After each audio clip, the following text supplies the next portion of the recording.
அனைவருக்கும் வணக்கம். திண்டுக்கல் மாவட்டம்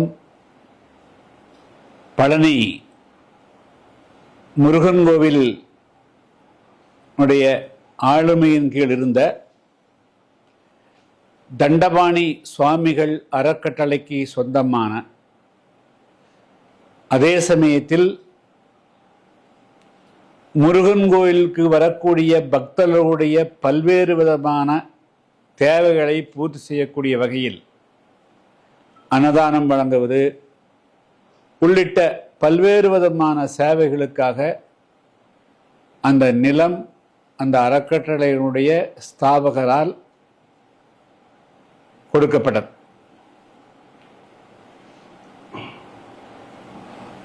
அந்த நிலத்தை அண்மையில் ஒரு சிலர், அதாவது ஏறக்குறைய 1 ஏக்கர் 40 சென்ட் விஸ்தீர்ணம், இன்றைய மதிப்பில் 100 கோடி ரூபாய் மதிப்புள்ள அந்த நிலத்தை முருகன் கோவில் மற்றும் அறநிலையத்துறையுடைய ஆட்சேபனைகளையும் மீறி தனியார் ஒரு நபருக்கு பத்திரப்பதிவு செய்யப்பட்டது. இது கடந்த 2 வார காலமாக தமிழ்நாடு எங்கும் மிகப்பெரிய அளவிற்கு விஸ்வரூபம் எடுத்த நிகழ்வாகும். இந்த செய்தி வந்த உடனேயே புதிய தமிழகம் கட்சியின் சார்பாக நான் கண்டன அறிக்கை கொடுத்திருக்கிறேன்.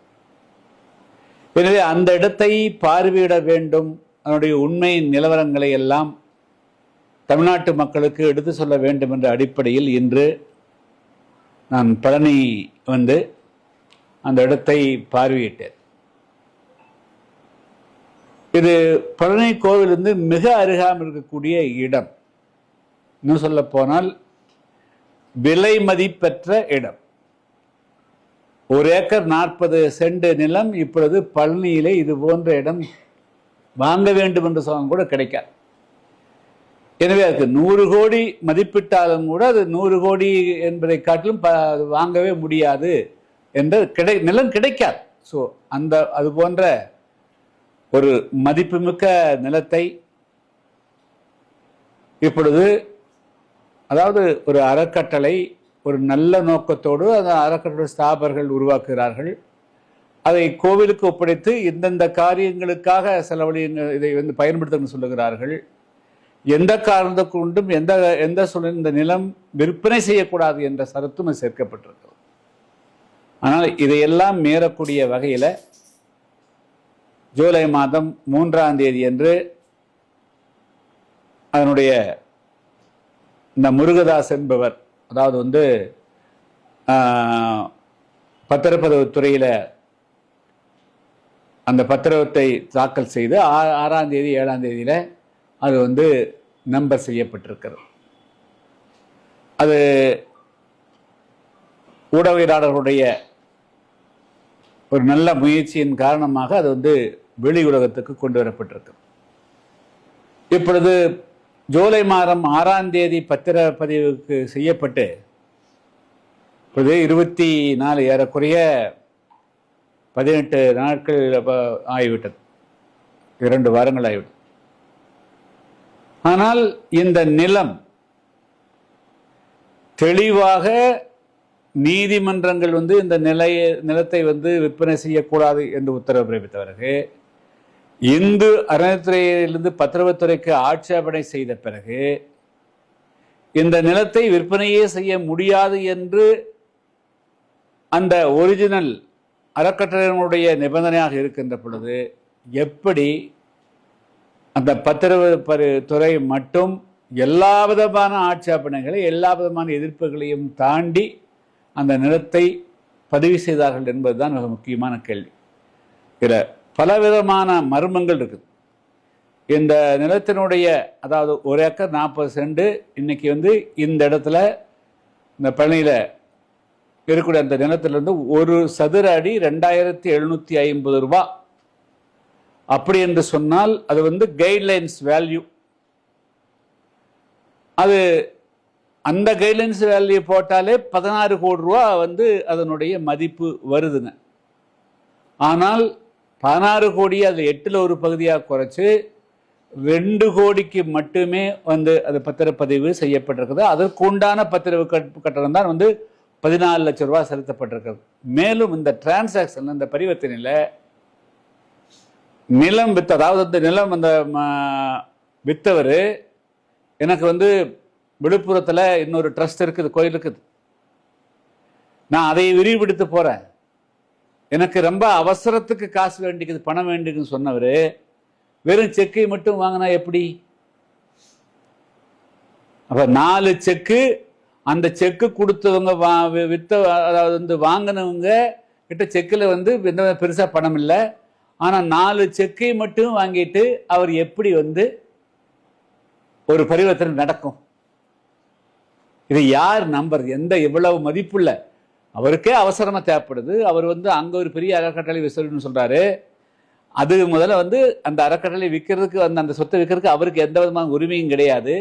அப்போ இத்தனை படிக்கட்டுகளை எல்லாம் தாண்டி ஒரு பத்திரப்பதிவு செய்யப்படுகிறதுன்னு சொன்னால் இதுக்கு பின்னாடி பல்வேறு விதமான மர்மங்கள் அடங்கி இருப்பதாக நான் கருதுகிறேன். தமிழ்நாட்டில் இப்போ 2026 சட்டமன்ற தேர்தலுக்கு பிறகு வேற என்ன வளர்ச்சி பணிகள் இருக்கிறதோ, ரோடு போடுறாங்களோ, குடிநீர் கொடுக்குறாங்களோ இல்லையோ, மின்சாரம் வருதோ இல்லையோ, தமிழ்நாட்டில் ஒரு தூய ஆட்சியை கொடுக்க போகிறோம். கரப்ஷன், நோ கரப்ஷன், நாங்கள் வந்து ஊழலை ஒழிச்சு கட்ட போகிறோம் அப்படின்னு சொல்லக்கூடிய அரசு கோவில் நிர்வாகத்தின் கீழிருந்து ஒரு அறக்கட்டளையினுடைய சொத்தை அது விற்பனை செய்யக்கூடாது என்ற சரத்து இருந்த பிறகும் அது கோயிலுக்காக எழுதி கொடுக்கப்பட்டது. தண்டபாணி கோவில், பழனி முருகன் கோவில் மட்டும்தான் அதை பயன்படுத்த முடியும், வரக்கூடிய பக்தர்களுக்கு தான் பயன்பட முடியும். இப்படி தற்போது அது கார் பார்க்கிங், அதாவது வந்து பெரிய அளவு கட்டணங்கள் எதுவும் இல்லாமல் வந்து வாகன நிறுத்தமிடமாக பயன்படுத்தும் இடத்துல வந்து இலவசமாக அது பயன்படுத்தப்படும். ஸோ இப்படி கோவிலும் அதே போல ஒரு நல்ல நோக்கத்தோடு பயன்படுத்துகிற போது அங்கே இதையெல்லாம் வந்து மீறி சில இடங்கள் வந்து சில பேர் அந்த பகுதியில் கடைகளை கட்டி வாடகை வாங்கிட்டு இருந்தாங்க. அதையெல்லாம் வெடித்து ஒட்டுமொத்தமாக 1 ஏக்கர் 40 சென்டை வந்து கோவில் நிர்வாகம் வந்து அதை வந்து முழுமையாக தன்னுடைய கட்டுப்பாட்டுக்குள் வைத்திருந்தது தெரிந்தும் பல முறை வந்து இந்து அறநிலையத்துறை வந்து கடிதம் கொடுத்த பிறகு கூட பத்திரத்துறை எப்படி பதிவு பண்ணுச்சு? ஒரு அதிகாரி வந்து இது போன்ற ஒரு தவறை செய்கின்ற பொழுது தன் மீது கடுமையான நடவடிக்கை வந்தாலும் பரவாயில்லை, தன்னை காப்பாற்றுவதற்கு யாரோ இருக்கிறார்கள் என்ற தைரியத்தை தான் செஞ்சிருக்க முடியும். இப்படி இந்த வழக்கு ஒப்படைக்கப்பட்டு ஏறக்குறைய 2 வாரங்கள் ஆகுதுங்க சிபிசி. இதை கண்டுபிடிக்கிறதுக்கு என்ன பெரிய மூடு மந்திரமா? ஒரே நபர் முருகதாஸ் ஒத்துக்கிறார், இன்னும் 2 பேர் வாங்கிக்கிறாங்க, வாங்கினவங்ககிட்ட வெறும் செக் தான் கொடுத்துக்கிறாங்க. தமிழ்நாட்டில் வந்து இது மாதிரி எங்காவது வெறும் செக்கு, பணமே இல்லாமல் நாளைக்கு கொடுக்குற செக்குன்னா அது அதே மோசடி தானே. அந்த செக்கு கொடுத்தவங்கிறதே எந்த விதமான பணம் இல்லாத போதும் செக்கு வாங்கிக்கிறாங்க. அப்போ அதுக்குள்ளேயே ஒரு மர்மம் இருக்குல்ல. அப்போ இதில் வந்து அதாவது பழனி முருகன் கோவில் தண்டாயுதபாணி சுவாமிகள் அறக்கட்டளை அந்த நிலத்தை தனியார் ஒருவர் விற்றது, 2 நபர்கள் வாங்கினதுல மிகப்பெரிய மர்மம் இருக்கிறது. இப்பொழுது இருக்கக்கூடிய அறிவிக்கப்படுற சிபிஐ விசாரணை நிச்சயமாக உண்மையை கொண்டு வரார். இந்த வழக்கை வந்து நாள் கடத்தி இழுத்துட்டு போய் இதை ஒன்றுமில்லாமல் செய்வதற்கு வந்து இந்த அரசு செய்யக்கூடாது. ஒரு தூய்மையான அரசு அப்படின்னு சொன்னால் அந்த தூய்மையை வந்து நீங்கள் 100 இடத்துல போய் நாங்கள் தூய்மையான அரசு, நாங்கள் லஞ்சத்தை ஒழிக்கிறோம்னு சொல்ல வேண்டிய அவசியம் இல்லை. அதுவும் வந்து ஒரு சிவன் சொத்து குலம் நாசம் என்று சொல்லுவார்கள். அதனால கோவில் சொத்தை அபகரிப்பதற்கு முயற்சி செய்தவர்கள் தன்னவர்களாக இருக்கலாம், வேற யார் இருந்திருக்கலாம். ஆனால் அவர்களை எந்த காரணத்தை கொண்டும் காப்பாற்றுவதற்கு இந்த அரசு முயற்சி செய்யக்கூடாது. எனவே இது உண்மை வெளியே வரணும். இந்த அரசனுடைய தூய்மை, இந்த அரசுக்கு வந்து டெஸ்டே சோதனையே வந்து இதை எடுத்துக்கொள்ளலாம். எனவே வந்து இப்பொழுது வந்து பல மர்மங்கள், அந்த ஒரு அதிகாரி முதல் நாள் வந்து ஒருத்தர் வந்து வெறும் பத்திரத்தை மட்டும் பார்க்குறாரு, இன்னொருத்தர் வந்து நம்பர் போடுறாரு, முதல் நாள் இருக்கிறார் அதிகாரி இல்லை, இந்த நம்பர் போடுவதற்கு மட்டும் இன்னொரு அதிகாரி அழைக்கப்படுகிறார். எனவே இதெல்லாம் பார்க்கின்ற பொழுது இது வந்து இந்த அரசனு, அதாவது ஒரு உயர்ந்த இடத்தில் இருக்கக்கூடியவர்களுடைய ஆதரவு இல்லாமல், உத்தரவு இல்லாமல், பின்பலம் இல்லாமல் இந்த முறைகேடு நடந்திருக்க வாய்ப்பில்லை. எனவே இதனுடைய உண்மைத்தன்மை முழுமையாக வெளிக்கொண்டு வரணும் என்று சொன்னால், இது எதுக்குன்னா வந்து நான் கூட ஏன் இந்த இடத்துக்கு வந்து பார்த்தேன்னா, தமிழ்நாட்டில் எளிதாக வந்து எந்த நிலத்தை அபகரிக்கலாம்னா கோயில் நிலத்தை அபகரிக்கலாங்கிற அளவுக்கு இருக்குது. தமிழ்நாட்டில் எந்த நிலத்தை வந்து எளிதாக பட்டா போடுற மாதிரி இப்போ ஆகிப்போச்சு. இப்போ இன்னைக்கு வந்து பார்த்தீங்கன்னா இன்னொரு இடத்துல இன்னைக்கு வந்து இதே காரைக்குடி பக்கத்தில் ஒரு கிராமத்தில் வந்து இதே போல் வந்து நிலத்தை வந்து பட்டா போடுறதுக்கு முயற்சி செஞ்சுக்கிறாங்க. ஸோ அப்போ இந்த பழனி கோவில் விவகாரத்திலிருந்து ஒரு தீர்வு காணப்படவில்லை என்று சொன்னால் இது தொடர்கதையாகும். தமிழ்நாட்டில் ஏறக்குறைய 30,000க்கு மேற்பட்ட கோயில் இருக்குது. 5 லட்சத்திலிருந்து 10 லட்சம் ஏக்கர் நிலங்கள் வந்து இந்த கோயிலுக்கு சொந்தமாக இருக்குது.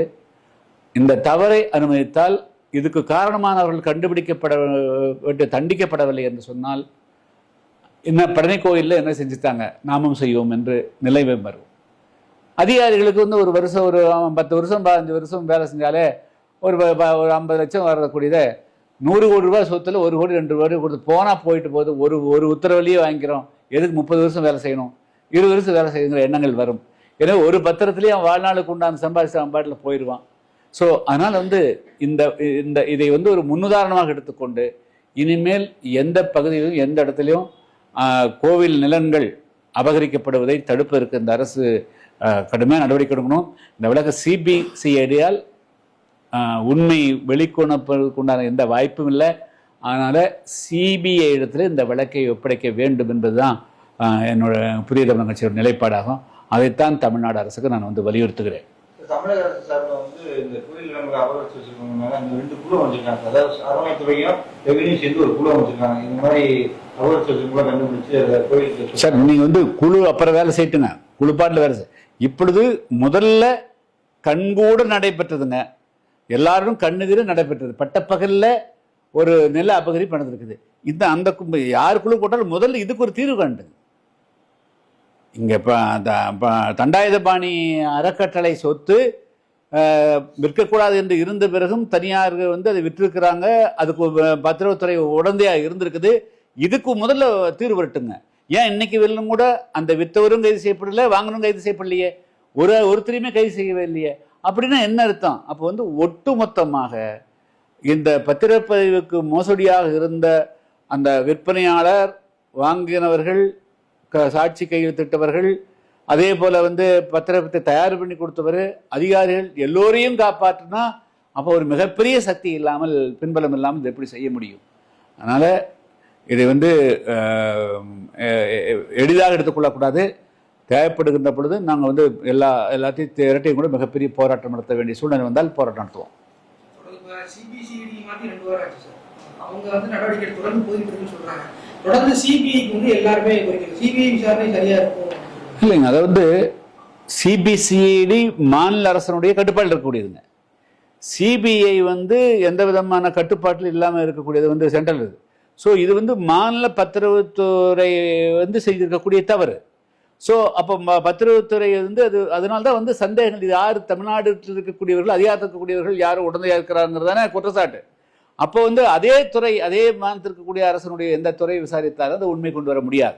அதனால்தான் ஒரு நடுநிலைமையான மத்திய அரசின் கட்டுப்பாட்டில் இருக்கக்கூடிய சிபிஐ விசாரிக்க வேண்டும் என்று கேட்கறதுக்கு அதுதான் காரணம்.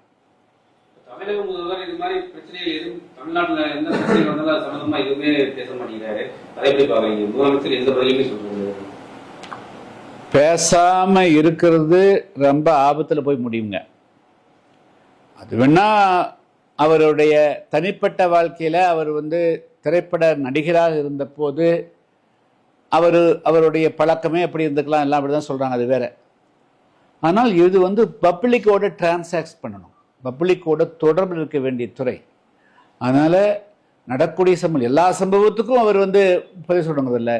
மிக முக்கியமான சம்பவங்களுக்கு, முக்கியமான நிகழ்வுகளுக்கு, முக்கியமான திட்டங்களுக்கு அவர் வந்து மக்களால் தொடர்பில் இருக்கணும். அதுக்கு விளக்கம் கொடுக்க வேண்டிய நிலையில் வந்து அவர் இருக்கிறார்.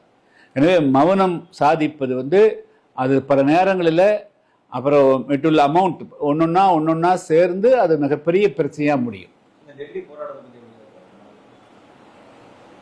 அதாவதுங்க இந்தியா முழுவதும் இருக்கக்கூடிய, அதாவது வந்து இந்த டெல்லியில் மாணவர்கள் முதல்ல சமூக ஆர்வலர் சோனம் வாங்சுக் அவர் வந்து இந்தியாவுக்குரிய கல்வி முறையில் ஒரு மாற்றம் வேண்டும் என்று உண்ணாவிரத்தை தொடங்கினார். ஏறக்குறைய 20 நாள் உண்ணாவிரத்துக்கு பிறகு அவருடைய உடல்நலம் குன்றி வந்தது. அதுக்கு பிறகு அவரை வந்து மருத்துவமனைக்கு மாற்றினார். ஒரு சமூக ஆர்வலர், முன்னாள் ஓய்வு பெற்ற இராணுவ அதிகாரி, அவருடைய உண்ணாவிரத போராட்டம் அது முக்கியமான ஒரு பிரச்சனையை முன்வைத்து நடத்துகின்ற பொழுது மத்திய அரசு வெடித்துக்கொண்டு ஒரு அமைச்சரை அனுப்பி அவருடைய பிரச்சனை என்ன என்பதை செவிசாய்த்திருக்கணும், அவரை சந்திச்சிருக்கணும், அவரோட ஒரு பேச்சுவார்த்தை நடத்தியிருக்கணும். அது பல அவரை கைது செஞ்சு அவர் வந்து மாற்றினாங்க. அவரை கைது செய்ய பிறகு என்னாச்சு அப்படின்னா, அவர் வச்ச கோரிக்கையிலிருந்து வேறு கோரிக்கைகள் வந்து மாறிச்சு. அவர் வச்சது கல்வித்துறையில ஒரு மாற்றம் வேண்டாம். அது வந்து யாரையும் குறை சொல்ல முடியாது. இந்தியா முழுவதும் ஒரு நல்ல கல்வி முறை இருக்கணும். 22ஆம் நூற்றாண்டை நோக்கிய கல்விக்கு வந்து எல்லாத்தையும் ஆயத்தப்படுத்தணும். ஏழை பணக்காரர்களுக்கு, ஏழைக்கு ஒரு கல்வி, பணக்காரர்களுக்கு ஒரு கல்வி இருக்கக்கூடாது அப்படிங்கிறது நியாயமானது. அதுல இந்த அரசு காட்டிய மெத்தனம் அடுத்த கட்ட போராட்டத்துக்கு அது போயிடுச்சு. அது என்ன போது, இப்பொழுது வந்து அவர்கள் அங்கே போராடக்கூடிய மாணவர்கள், அது மாணவர்களோட எத்தனையோ பேர் கலந்துக்கிறாங்க. இந்தியா முழுவதும் நடைபெறக்கூடிய நீட் தேர்வு கடந்த 10 வருடங்களாக நடைபெற்று வருது. அந்த நீட் தேர்வில் என்ன நடக்குதுன்னா, ஒவ்வொரு சமயத்திலும் வினாத்தாள்கள் கசிகிறது. அதன் மீது சரியான நடவடிக்கை எடுக்கவில்லை. 2 முறை வந்து வினாத்தாள் கசிவை தொடர்ந்து 2 முறை வந்து மறுதேர்வு நடைபெற்றிருக்கு. அதை வந்து நிச்சயமாக ஏற்றுக்கொள்ள இயலாது. ஏன்னா 20 லட்சம் பேர் எழுதக்கூடிய தேர்வு, மறுதேர்வு வரும்போது அத்தனை பேருக்கும் வந்து ஒரு மன கஷ்டங்கள் வரும், உளைச்சல் வரும். அந்த அடிப்படையில் கசிவில்லாமல் நேர்மையாக டிரான்ஸ்பரண்ட் வெளிப்படைத்தன்மையோடு எந்த விதமான ஊழலுக்கும் இடம் கொடுக்காமல் அந்த நீட் தேர்வு நடத்தப்படணும். அந்த மாதிரி நடத்தாம ஒவ்வொரு முறையும் வந்து வினாத்தாள் கசிது அதை பல பேர் விலைக்கு வாங்குறாங்க, லாபம் அடைகிறாங்க, தகுதியற்றவர்கள் உள்ளே நுழைகிறார்கள் என்ற அடிப்படையில் தான் அந்த போராட்டம் நடைபெறுது. எனவே அந்த போராட்டம் சரியானது. இப்பொழுது அதை ஒட்டி வந்து கடந்த 1 வார காலமாக மிகப்பெரிய ஒரு போராட்டம் நடைபெறுகிறது. இன்னைக்கு காலம் கடந்து கொஞ்சம் முன்கூட்டியே சொல்லியிருக்கலாம். இன்று நேற்றைய இரவு 12 மணி அளவில் பிரதமர் மோடி அவர்கள் அதுக்காக வந்து நாங்கள் வந்து ஃபாஸ்ட் ட்ராக் விரைவு நீதிமன்றத்தை நியமிக்கணும்னு சொல்லியிருக்கிறோம். அதுவும் சரி, அதுபோல் நட்டேடு கொடுக்கறதுக்கெல்லாம் சொல்லியிருக்கிறார். பட் எனவே வந்து பொதுவாக இந்த நீட் தேர்வில் ஒரு வெளிப்படுத்தல் இருக்கணும், அதை வந்து ஸ்ட்ரிக்டாக நடக்கணும், அதில் வந்து எந்த வித ஊழலுக்கும் இடம் கொடுக்கக்கூடாது அப்படிங்கிறது அதை வச்சு போராடக்கூடிய மாணவருடைய கோரிக்கை நியாயமாக இருந்தால், அது குறிப்பாக அது என்ன அப்படின்னா, பிரச்சனை வந்து நீட்டில் இல்லைங்க பிரச்சனை, அதை நடத்தக்கூடிய NTA என்று அழைக்கப்படக்கூடிய நேஷனல் டெஸ்டிங் ஏஜென்சி, அவங்க தான் இதை வந்து மிகப்பெரிய அளவுக்கு குழப்பறவர்களும் தவறளிக்கக்கூடியவர்களும் அவங்க தான். எனவே அதில் ஏதாவது வந்து இப்போ நீட் தேர்வு இப்போ வந்து அந்த NTA கிட்ட இருந்து அதை பிடுங்கிட்டு நேரையாக ஹெல்த் நேரையாக வந்து இப்போ டைரக்டர் ஆஃப் ஹெல்த் சர்வீஸஸ் இல்லைங்களா, சுகாதாரத்துறைக்கு இல்லை, NTA கிட்ட இருந்து எடுத்து சுகாதாரத்துறையை நடத்தணும்னு சொல்லிட்டா ஓரளவுக்கு பிரச்சனைகள் வந்து நேர்மையாக இருக்க வாய்ப்பு இருக்கு. ஏன்னா அது வந்து அந்த ஏஜென்சியில் யார் இருக்கிறாங்க, அவன் யார், அவங்க கீழே வேலை செய்யக்கூடிய யாரும் யாருக்குமே தெரியாது. இங்கே டெல்லியிலேருந்து ஏறக்குறைய 100 கிலோமீட்டருக்கு பக்கத்தில் ஒரு சின்ன ஒரு குட்டி ஆஃபீஸ் வச்சுக்கிறாங்க ஆச்சுங்களா, அந்த ஆஃபீஸில் ஆள் இருக்காங்களான்னு கூட தெரியாது. ஸோ இந்த மாதிரி வந்து என்ன சொல்லுவாங்கன்னா, இவ்வளவு பெரிய பொறுப்பு கொண்டு போய் கடைசியில் வந்து குருவி தலையில் பனங்காய் வச்ச மாதிரி ஒரு ஆண்டுக்கு 20 லட்சம் மாணவர்களுடைய தலைவிதி நிர்ணயிக்கக்கூடிய அந்த தேர்வை நடத்தக்கூடிய பொறுப்பை NTA என்ற ஒரு மிகச்சிறிய குண்டூசி முனை அளவிற்கு ஒரு அமைப்படுத்த கொடுத்தது தான் இவ்வளவு பிரச்சனைகளுக்கு காரணம். எனவே NTAவை ஒழிச்சு நேரடியாக மத்திய அரசினுடைய சுகாதாரத்துறையின் கீழ் இந்த தேர்வு நடைபெற்றால் மிகப்பெரிய அளவுக்கு வந்து அது வந்து நேர்மையாக நடக்கிறதுக்கு வாய்ப்பு இருக்கு, வெளிப்படைத்தன்மையோடு இருக்கிறதுக்கு வாய்ப்பு இருக்குதுங்க. கர்நாடகாவுக்கு சிஎம் போறத பத்தி நிறைய எதிர்ப்பு தெரிவிக்கிறாங்க. நிறைய விவசாயம் பேசக்கூடாது, உச்சநீதிமன்றத்துக்கு சார். ஏற்கனவே கர்நாடகத்தினுடைய அதாவது தமிழ்நாட்டுக்கு தண்ணியே கொடுக்கறதில்லைங்கிறதுக்காக தமிழ்நாடுல எத்தனையோ போராட்டங்கள் நடைபெற்று அதுக்கு பிறகு காவிரி நதிநீர் மேலாண்மை வாரியம் அமைக்கப்பட்டது. அவர்கள் 5 வருஷம் 6 வருஷம் 10 வருஷம் வந்து விசாரிச்சு அவர்கள் வந்து ஒவ்வொரு மாதத்துக்கும் எவ்வளவு பங்கீடுன்னு முடிவு பண்ணாங்க. அதுக்கு பிறகு அதை பங்கீட்டு கூட காவிரி நதிநீர் ஒழுங்காற்று ஆணையம் ரெகுலேட்டரி அத்தாரிட்டி ஒன்று நிரூபித்து கொடுத்துருக்குறாங்க. அந்த ரெகுலேட்டரி அத்தாரிட்டியுடைய வேலை என்னன்னா, பொதுவாக வந்து மே ஜூன் ஜூலை தான் வந்து கிரிட்டிக்கலான பீரியடுங்க. ஏன்னா அதான் மழை இல்லாத காலகட்டம். குறிப்பாக வந்து ஜூன் 12ஆம் தேதி தமிழ்நாட்டிற்கு வந்து குறுவை பெயரிடக்கூடிய, தமிழ்நாட்டில் ஏறக்குறைய ஒரு 15-20 லட்சம் ஏக்கர் வந்து அங்கேயே இருக்குது.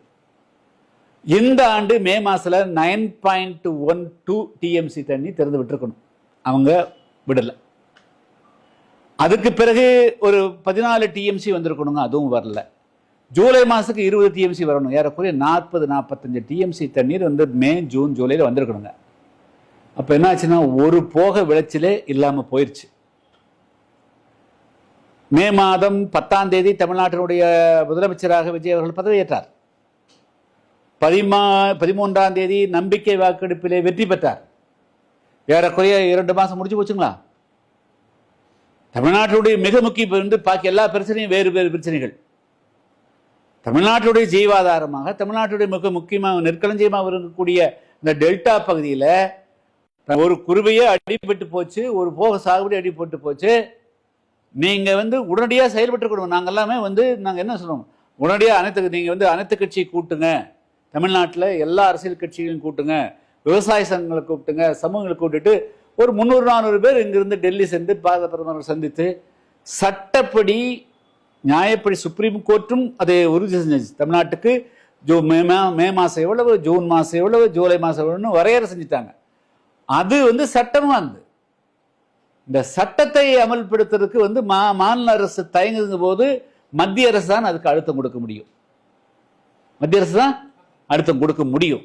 ஆனால் அதை செய்யறதுக்கு முன் வராம இப்ப நீங்க போய் ஒரு முதலமைச்சர் தனியா போய் கர்நாடகத்தினுடைய முதலமைச்சரை சந்தித்து, அதுவும் காலங்கடந்து, நீங்க ஒருவேளை மே மாசம் சந்திச்சிருந்தாலும் கூட பாராட்டலாம். குறைஞ்சபட்சம் ஜூன் மாதம் 12ஆம் தேதிக்கு முன்னாடி ஜூன் மாதம் 1ஆம் தேதி சென்றிருந்தாலும் கூட பாராட்டலாம். குதிரையில் ஆயத்திலிருந்து வெளியே போன பிறகு குதிரை பூட்டுன்னு சொல்லுவாங்கல்ல, அந்த மாதிரி ஒரு குருவியே அடிபட்ட பிறகு நீங்கள் இப்பொழுது பேசி இப்பொழுது எதை பெற போகிறது? அவங்க டினை பண்ணுறாங்க. சிவகுமார் டெய்லி எங்ககிட்ட தண்ணி கிடையாது, ஒரு சொட்டு தண்ணி கிடையாது, குடிக்கதான் தண்ணி இருக்குங்கிறார். எதை வாங்குவதற்காக நீங்கள் வந்து கர்நாடகம் போகிறீங்க? இது வந்து மீண்டும் ஒரு தவறான முன்னுதாரணம் ஆகிவிடும். என்று சொன்னால் சட்டம் இருக்கிற போது சட்டத்தை அமல்படுத்த நீதிமன்ற சுப்ரீம் கோர்ட் தான் போடுங்க.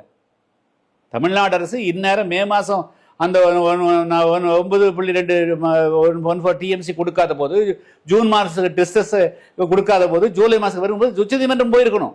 அது ஏன் போகல? இது அரசியல் இருக்கக்கூடாது. நீங்க வந்து சட்ட ரீதியாக தமிழ்நாட்டு மக்களுக்கு வந்து காவிரி நதிநீர் மேலாண்மை கொடுத்த தண்ணீரை வந்து நீங்க இம்மீடியட்டா ஒரு மனு போட்டு எங்களுக்கு கொடுக்கல, இம்மீடியட்டா உத்தரவுன்னு ஏன் கேட்க மறுத்துட்டீங்க? அதை விட்டு போட்டு நீங்க இதுக்கு போய் நீங்க என்ன செய்ய முடியும்? இது பேச்சுவார்த்தையின் மூலமா தீர்க்கக்கூடிய பிரச்சனை கிடையாது, சட்ட ரீதியாக தீர்க்கக்கூடிய பிரச்சனை. உச்சநீதிமன்றத்தை தான் தமிழ்நாடு அரசு அணுக வேண்டும்.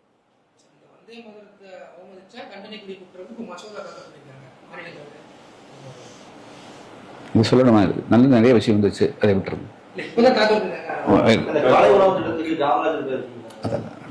நல்ல 2-3 முக்கியமான